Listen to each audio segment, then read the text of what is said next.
time. This is cool. Nice little small group. We can be a little bit more intimate than a big old group of 50 or when we do these webinars. We can make it super duper interactive. But hi everybody, my name is Chris Whitesides. I work for CSUN Associated Students Outdoor Adventures as our outdoor coordinator, and I'll be hosting this short little 30-minute webinar on Leave No Trace. We've also got a co-host helping us out today. Tim is going to be running the chat function, and Tim is our director of outdoor adventures. So we're super lucky to have him in. Just last November, I got trained to be it's a silly title, but a Leave No Trace Master Educator. We did a 7-day backpacker in the Grand Canyon with park rangers and folks from the National Outdoor Leadership School. So I'm super pumped to be sharing some of this information with you. Looks like we got a bunch of folks of camping and going on hikes. And Leave No Trace is a really cool set of ethics or kind of rules and regulations to help us better enjoy green spaces. So we've all got the chat working. We've all got Zoom working. We can see and hear me. And I'm going to go ahead and share my screen at this point.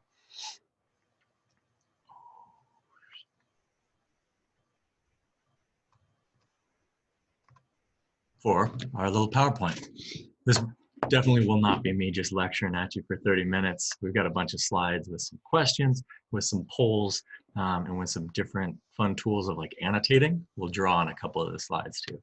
So we'll keep it interactive.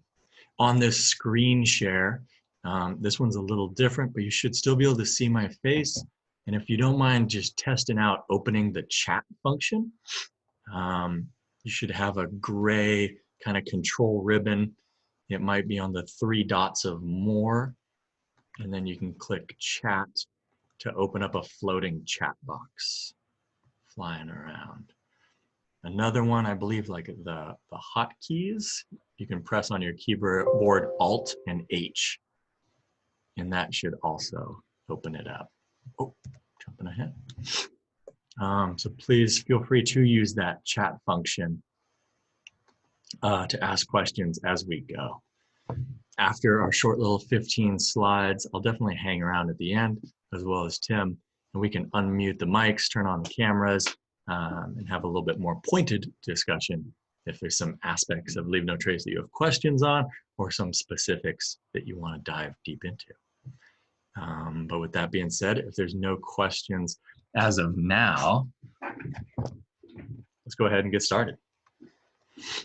So our roadmap, our hiking trail for today is going to deal with what is Leave No Trace as an idea, because it's a lot more than just an organization. Then we're going to look at that idea as outdoor ethics, or some not laws, but some guiding rules and principles, and why we should care about ethics in this capacity.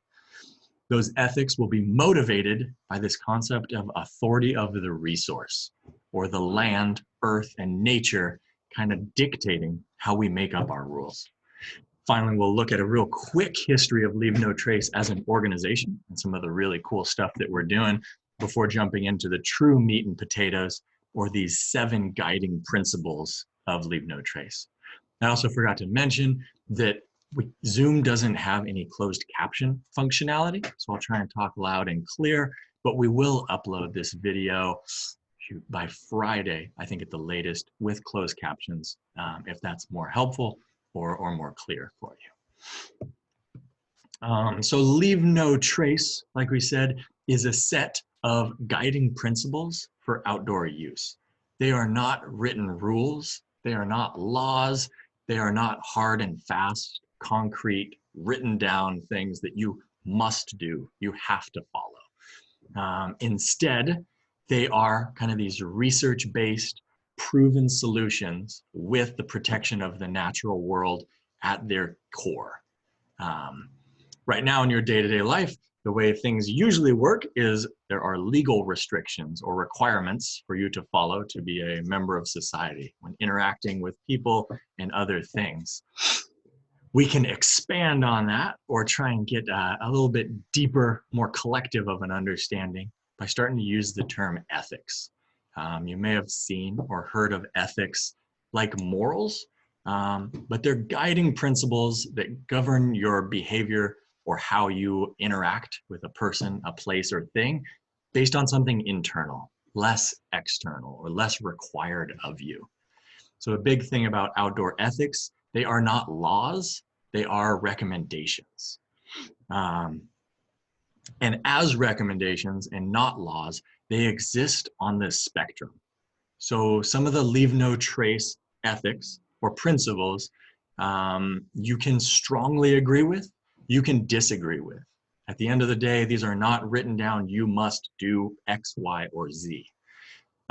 For example, I'm gonna go ahead and open up a poll and I'm gonna ask you a question. You'll answer on that poll if you strongly agree, if you agree, disagree, strongly agree, or how you feel about that. So for my first question, it is okay to listen to music from a speaker while you are hiking. I think we've all been on that LA trail, you know, someone's walking around with their phone and they got a little Post Malone going on in the background. Maybe you really like listening to classical music as you're walking and going. A whole bunch of different things you can be playing, and I think we've all walked past that person. We got a changed vote. We got perfect. So now I'm going to share those results with you. So here we have it, a super good example of a leave no trace or a principle existing on a spectrum. These issues aren't black and white, and the regulations around them don't usually exist in a black and white capacity either. On almost any trail in Los Angeles County, it is not illegal or enforceable for you to turn off music or you to hike quietly, kind of shown by our breakdown. Someone said, like, yes, I really enjoy listening to music while I hike. I've been playing the Up soundtrack from the Pixar movie while I hike on the beach, and I'm super into it.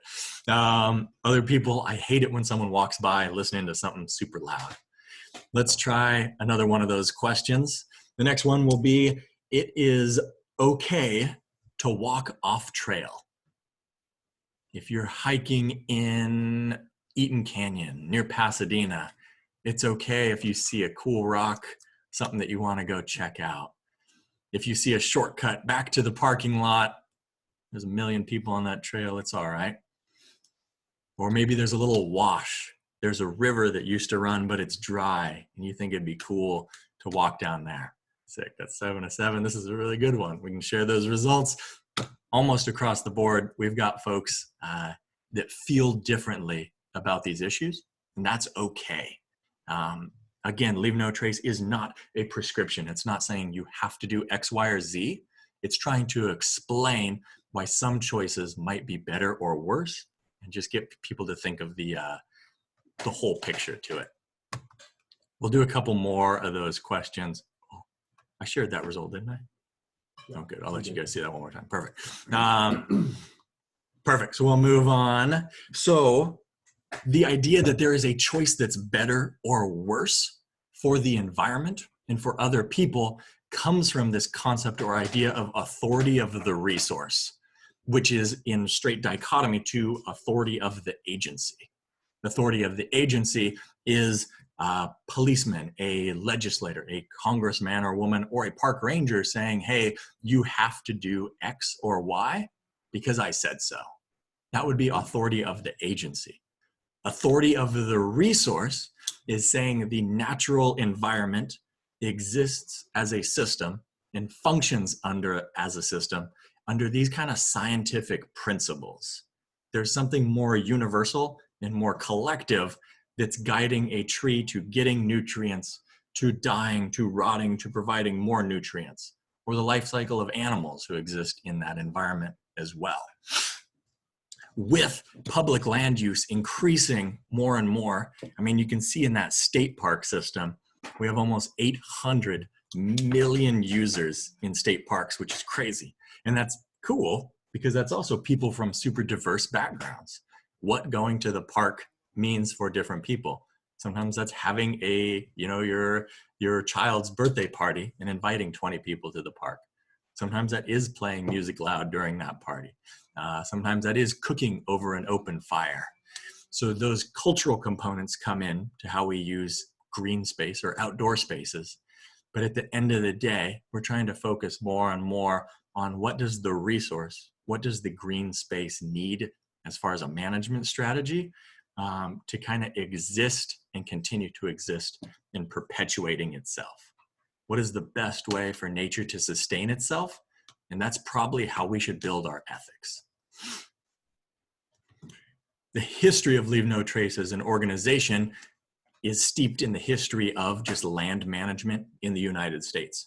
The green spaces and protected spaces has really always been a part of our culture. Formally, kind of since 1864, with President Abraham Lincoln setting aside Yosemite, not national park at the time, but setting aside Yosemite as a park, as a federally recognized body of land that we thought is super important, super cool, has a lot of value, but not necessarily value to be mined or made into golf courses. With that kind of formally setting aside of lands to be protected, we had to figure out we, federal government, people, societies, had to figure out a management strategy for how to keep poaching, to keep folks that were going to develop the land, prospectors, miners, pioneers, folks that were trying to lumber. What's the verb? To lumber, to cut down the trees in the area. And the first one was kind of the default of we're going to regulate that land. We're going to have park rangers, policemen out there. We're going to write you a ticket if I catch you cutting down a tree. That didn't work when there was almost 1 million acres of national park in Yosemite alone, let alone the hundreds of national parks and national monuments we had. In those early stages of management, it also turned out that folks were less malicious. People weren't coming to poach because they were jerks. They were coming to poach as a sustainable lifestyle and because they didn't understand the authority of the resource. We didn't understand if we hunt all the buffalo, there are no more buffalo. And that's that. Sustainable systems being the goal. The ethics, folks started to realize that by explaining and educating folks on the authority of the resource, ways to preserve and protect these lands for your children and their children's children, were these kind of universal ideas that could be rationalized and eventually would become inherent. All of a sudden, a park ranger educating someone, hey, use this fire pit instead of starting a fire on the ground because it can start a wildfire. All of a sudden, that kind of tapped into this universal, rationalized, inherent set of ethics that folks had instead of slapping people on the wrist for having their dog off leash or writing a ticket.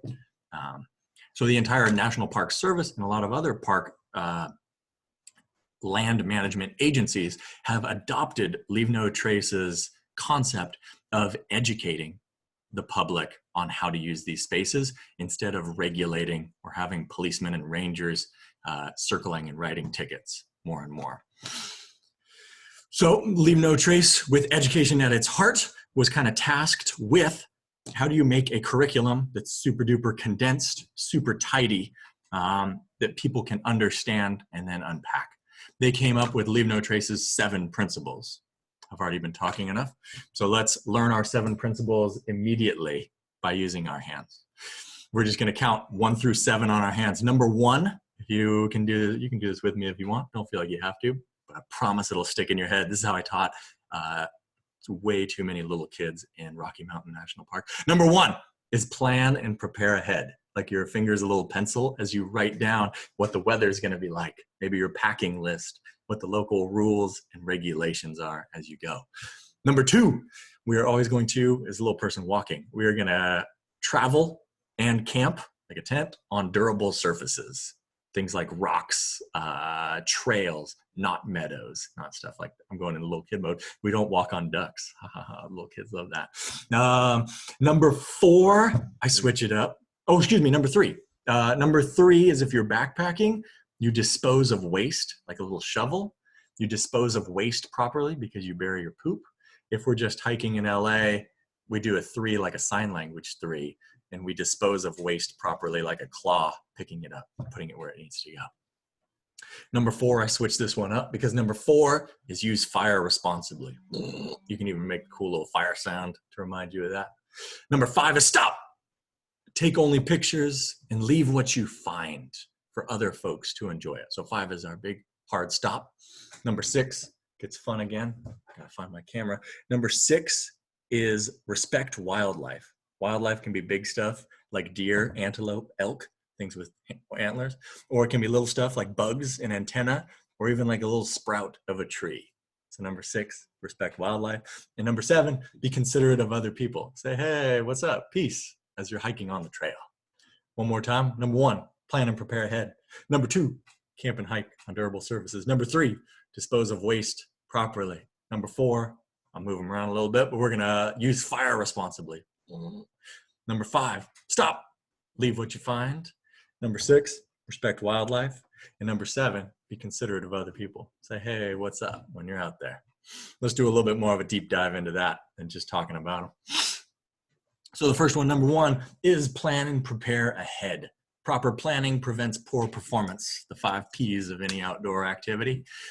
Some things to consider when we're planning ahead are weather, local regulations, what your schedule is, what your resources that you have available, what the park has that are resources that are available, an equipment list, a what to bring list. Also thinking about your own personal ability level. I am not going to kayak to the Hawaiian Islands. Too far, can't do it, not a good plan. Medical considerations of yourself, your group, others around you, the rest of your group's ability. It's easy to say, hey, I'm gonna crush this hike to the top of Mount Wilson in Los Angeles, but other folks that you're hiking with might not be able to. And finally, your skills and knowledge and knowing when you need to get outside training to learn how to do things a little bit better and a little bit more safely. So the place that we always start is that number 1, planning and preparing ahead. Before going to number 2, we're traveling and camping on durable surfaces. This one again has been, sweet. Let's try this. So using some of those bullet points on the side, if you could go on the top of your screen, there should be a green, like you're viewing Chris's screen. There should be a view options button. Go ahead and click that view options, go down to annotate, open up annotate for me, and there should be a draw tool on that control panel. In this beautiful, nice little scenic landscape, go ahead and draw where you would hike, maybe where you might set up a campsite, and anywhere you'd explore. Go ahead and draw some trails using that draw tool. One more time, that's at the, one more time, that annotate button's at the top of the screen, view options, annotate, and then you can draw some trails where you would hike or explore and what your little person would look like too. That's awesome.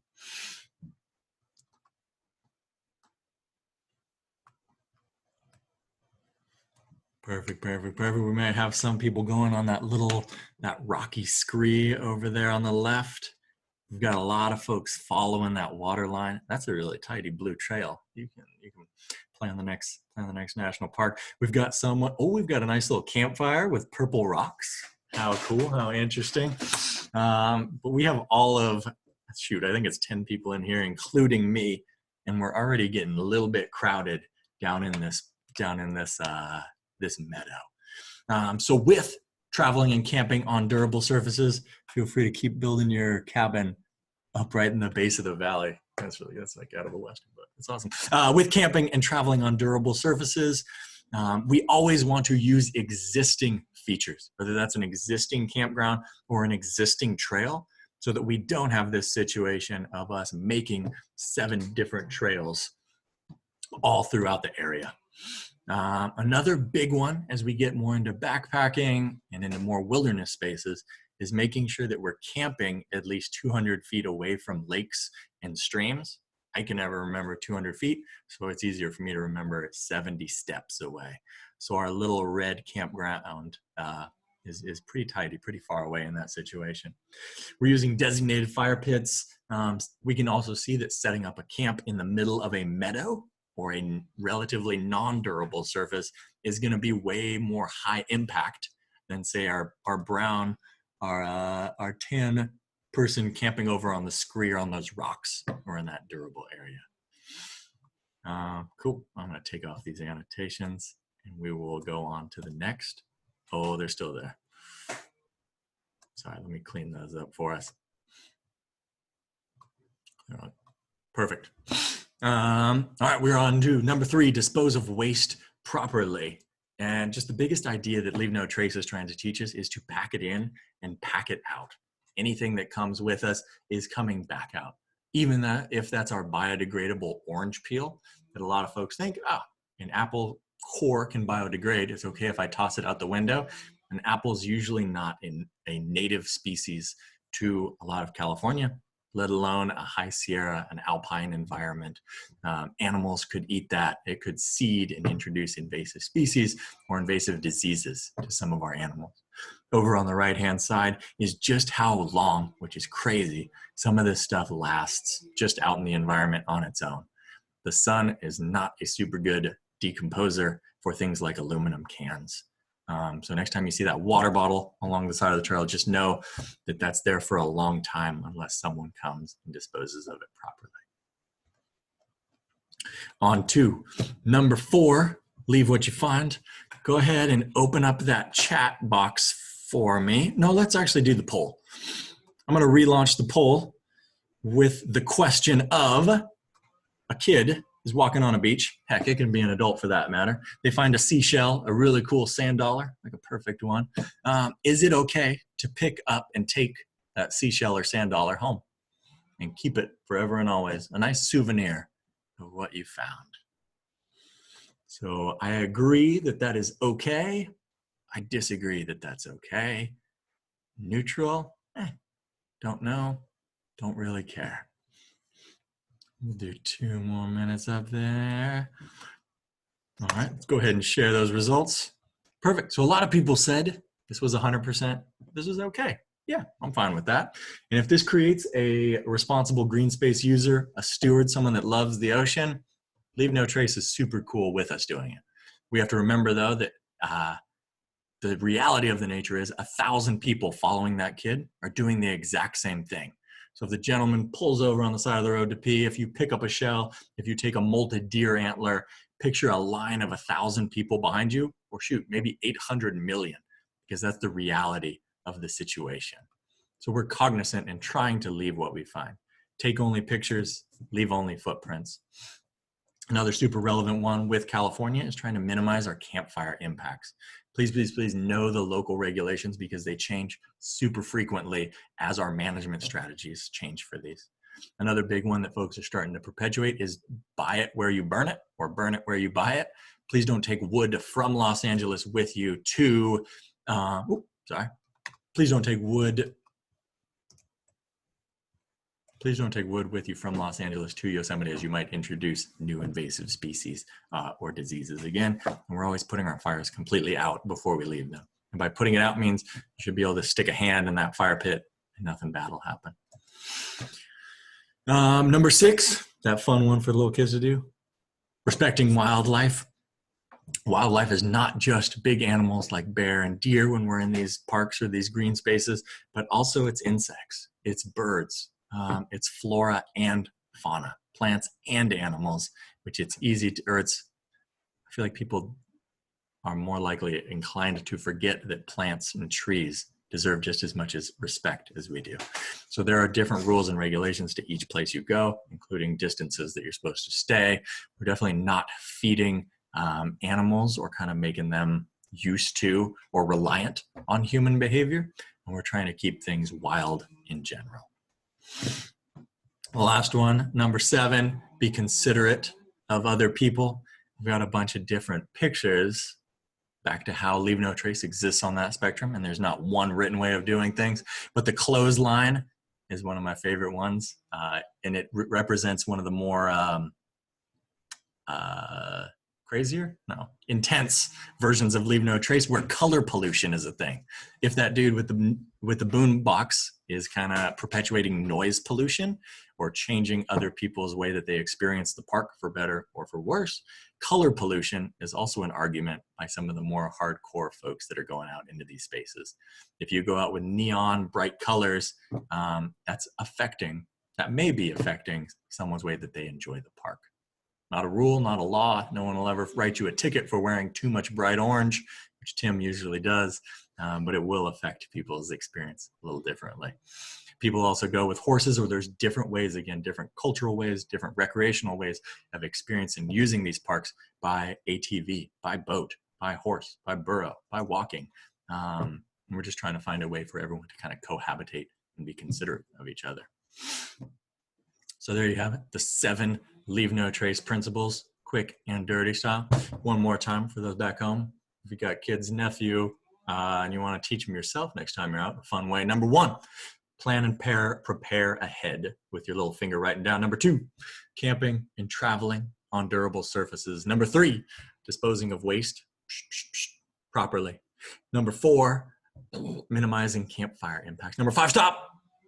Leave what you find. Take only pictures, leave only footprints. Number 6, respecting wildlife, big and small. And then finally, being considerate of other people, saying, hey, what's up? Peace, and having everyone enjoy their time out there. Now that you know these, you're a little bit better prepared to explain when you see someone carving their name onto a tree, why that still may be legal. They may not be breaking any actual rules, but that might not be the best idea or the best choice for the sustainability of these spaces. Always, always, always, please give the person the benefit of the doubt according to authority of the resource. Someone else could have made it. People will be more responsive if you show them consideration and tact. And at the end of the day, you don't know their background. Leave No Trace at its core is saying people might be ignorant, but they're probably not malicious. This is inherent to do the right thing. Let's teach them how to do the right thing or remind them. Build rapport. You guys are both out hiking. You guys both enjoy the outdoors. That's a good place to start in perpetuating this place for others. A cool one that I really like is stand side by side. Whenever you're having a conversation with someone, together face the problem, shoulder to shoulder, to explain, instead of eye to eye or person to person. Because at the end of the day, this is about the environment, about the resource. That should be your focus and your collective goal. Education, again, people may be ignorant to what they're doing. Hopefully, probably, majority of the time, not malicious. No one's going out to ruin these spaces actively. Finally, give an alternative, a way, and a rationale for doing different things. If you want a little bit more, if 30 minutes wasn't enough, there is a really cool Leave No Trace workshop online.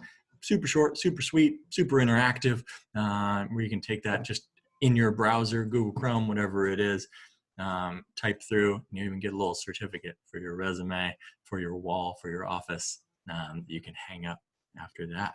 I'll go ahead and post that link in the chat as soon as I stop sharing my screen after this. So thank you all for hanging out for the past 30 minutes. CSUN Outdoor Adventures will keep providing some virtual programming during this weird time. We'll keep providing programming during this weird time. Then, hopefully, when the quarantine lifts eventually, we'll continue giving in-person workshops as well as trips or outings where an outdoor instructor will go with you, whether it's on a little day trip that we're hosting to the Hollywood sign, or if you're trying to get crazy and go to Yellowstone National Park, we'll facilitate that with the equipment for you. For more stuff, probably the easiest way to follow along is just via Instagram. We've been trying to be super, post a bunch of stuff on there and super interactive. Or if you've got more pointed questions, more stuff specifically you'd like, feel free to email us at outdooradventures@csun.edu. I think that's all I got. I'll stop sharing my screen, but thank you all for hanging out with us. Right now, if you've got questions, comments, concerns, feel free to throw them in the chat or go ahead and unmute yourself and we can play through it with that.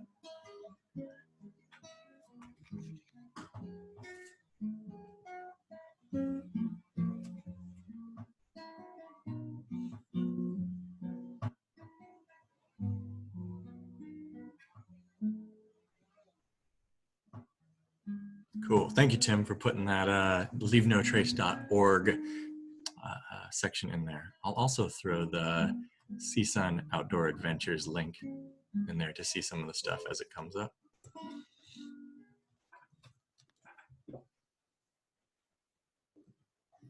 Honestly, try me. Practice some questions. Hit me with the tough ones.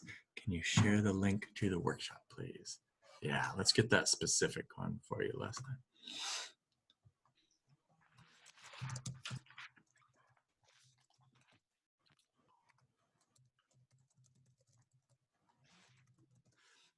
Another cool one, if folks are into it, for the more like outdoor sportsmen, if you will, if you're into hunting, ATV, kind of motorized vehicles or off-roading, Tread Lightly is another organization that focuses a little bit more on those motorized aspects of outdoor rec, whereas LNT is the more human-powered.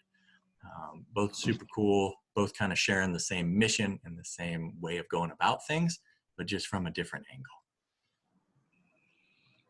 And Leslie, go ahead and try this link right here. Let me know if that works. It usually works from Chrome as a browser. Well, that makes it a little crowded down there. Usually works as Chrome with a browser, but again, should be a 30-minute little interactive video, some videos, or excuse me, interactive course with videos, questions, stuff like that. Hey, Chris. Yeah. Oh, yeah, you can hear me, right? Perfect, yeah. Okay, this is super fun.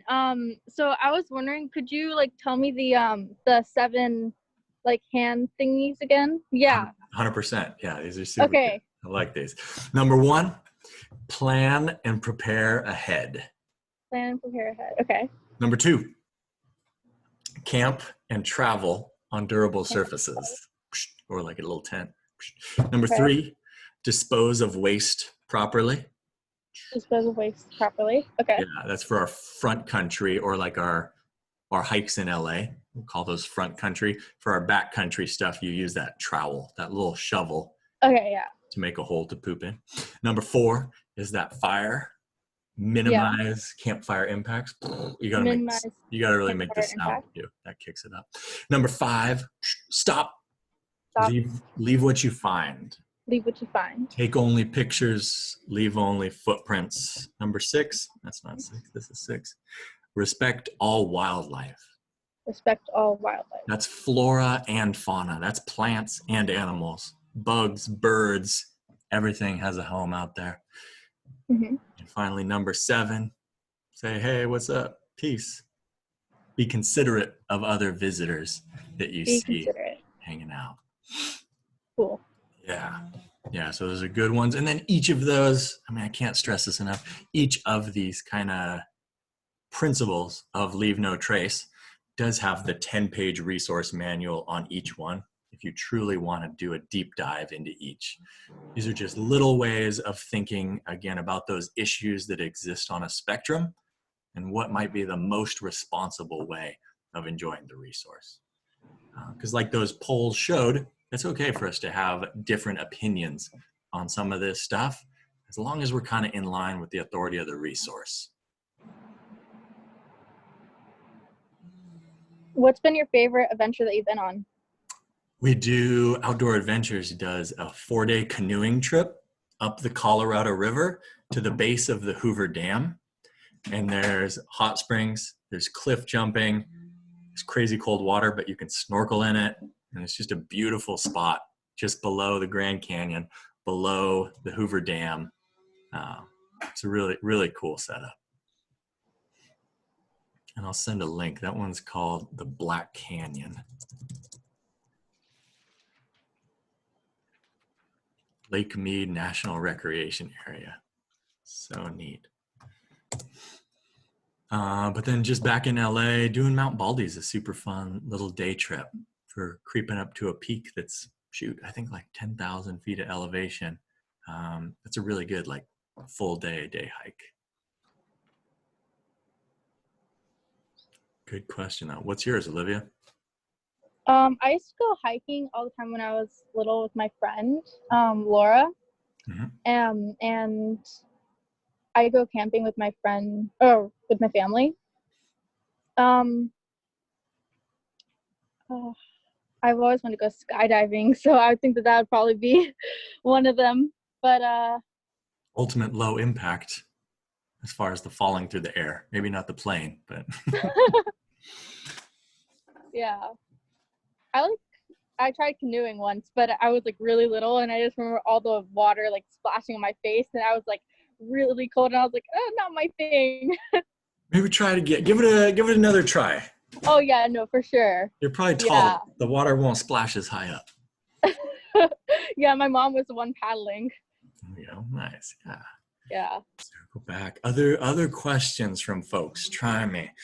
Mountain biking. Folks getting ready to go backpacking. If we're just going camping. What are some other cool ones to share? My family and I, we usually do an annual camping trip. So we get all of our family together. It's kind of like a reunion, and we rent out depends where we go. So we've been to Sedona before. We've been to Colorado. Wait, no, where else?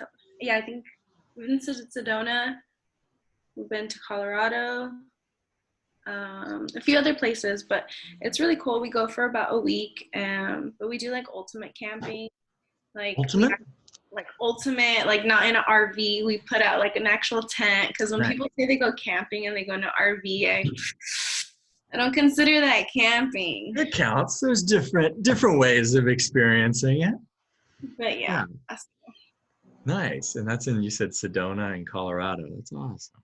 Yeah, 2 years ago we went to Sedona, and I think the year before, 3 years ago we went to Sedona, and then the time after we went to Colorado. Nice. I thought I was gonna die of a mudslide because it was pouring rain, and we had like our camp. I mean, we were on a campsite, so it was like a proper place to camp. Yeah. But there was a hill like this, and like our camp was right here. Yeah. And there were so many trees, and it was muddy, and it was like pouring rain, like all day raining, and I was like, oh, my tent's gonna get taken away. It was stressful. That's awesome. I mean, that's like big, broad, leave no trace right there. Thinking about what is a durable surface, planning for weather or some of those weird stuff like that. People are always surprised at like widow makers. The idea that there's a big dead tree branch hanging above a campsite, becoming super an issue in California during the summer and fall when things are crazy hot, and during these drought months, that those big limbs can break off during the day or at night and crush a campsite, your cooking setup, a car. So one of those weird things that you would never think about, the frequency of a limb falling and damaging things or people. But now a component, mudslides is a cool one too. Yeah. Mm-hmm. Rad. Crazy. Rad. Too much fun stuff. Oh my gosh, I didn't answer this question. Oh shoot, I'm sorry about that.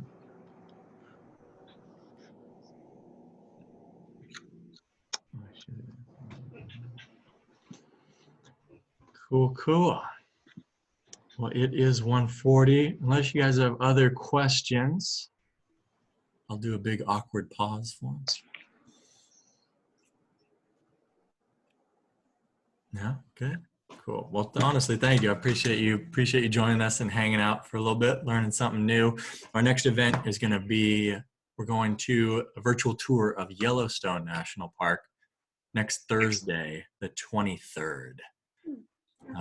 You can sign up online, same way with these ones, or I think the Zoom link is just already up on the CSUN Associate Students webpage. Feel free to jump in from there.